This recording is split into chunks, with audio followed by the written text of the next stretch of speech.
আসসালামু আলাইকুম বন্ধুরা, আজকে তোমাদের সামনে নিয়ে আসলাম নতুন একটি রেসিপি। এটা খুবই সাধারণ এবং কমন এবং আমরা প্রায় এই রেসিপি খাই, যেটা হচ্ছে শাক ভাজি। আর এটা খুব সহজেই কিভাবে ঝিরিঝিরি করে সুন্দর করে মুচমুচে করে করা যায় সেটা আজকে তোমাদেরকে দেখাবো।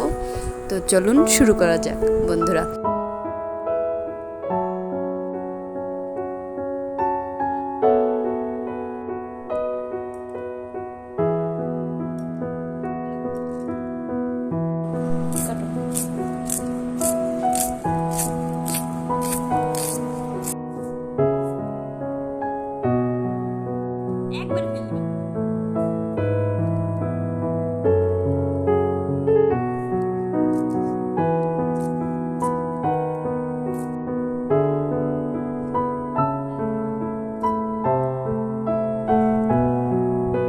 বেশি আম্মু কলমি শাক নিয়ে আসলে সেদিনই সাথে সাথে রান্না করে, যাতে তাজা কলমি শাকের স্বাদটা আমরা পাই।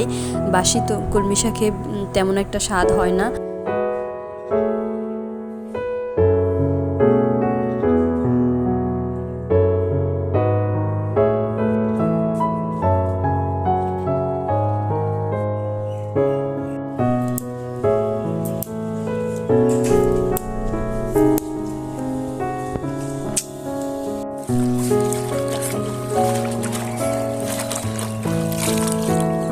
এইভাবে গামলায় করে বেশি পানিতে ভাসা ভাসা করে শাকগুলো ধুয়ে নিলে, ধোয়া দিলেই শাক ধোয়া হয়ে যায়। তো বন্ধুরা, এইভাবে শাক ধুলে তাড়াতাড়ি হয়ে যাবে।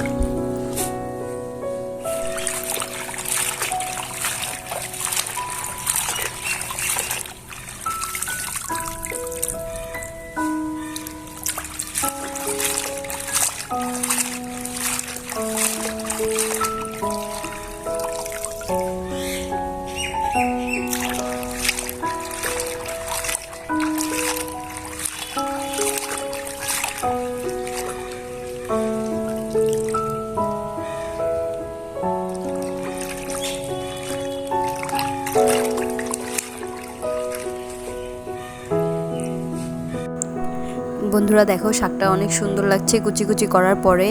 ওয়াও, একদম সবুজ ফ্রেশ। এখন তেল গরম হলে পেঁয়াজ মরিচ কুচিগুলা দিয়ে দেবার পালা। তো পেঁয়াজগুলা হালকা বাদামি রং এলে শাকগুলা দিয়ে এভাবে নাড়াচাড়া করতে হবে।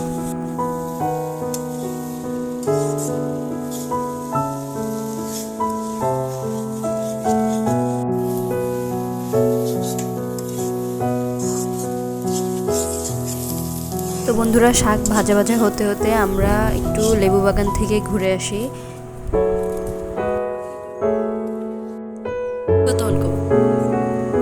ওই দেখো দেখো দেখো, একটা লেবু লেবু এই দেখ না তাতে না।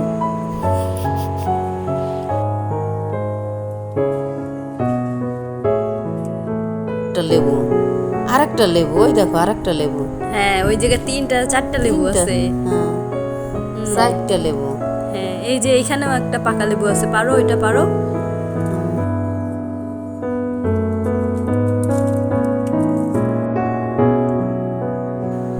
এই যে একটা লেবু পড়ে আছে, ওখানে একটা লেবু পড়ে আছে। হ্যাঁ, সুন্দরই লাগছে, লেবু পড়ে থাকলে টুকাইতে ভালোই লাগে। হ্যাঁ। তো বন্ধুরা, লেবু পাড়তে পারতে এদিকে আমাদের শাক ভাজিও হয়ে গেছে, ভাজা ভাজা করা। তো আমার এই ভিডিওটি যারা নতুন রান্না শিখতেছো তাদের আশা করি অনেক উপকারে দিবে। তো এখন শাকটা টেস্ট করে দেখি কেমন হলো ভাতের সাথে। এরকম ভিডিও পেতে চ্যানেলটি সাবস্ক্রাইব করে রাখো, তোমাদের জন্য আরও ভালো ভিডিও নিয়ে আসার চেষ্টা করব। ধন্যবাদ।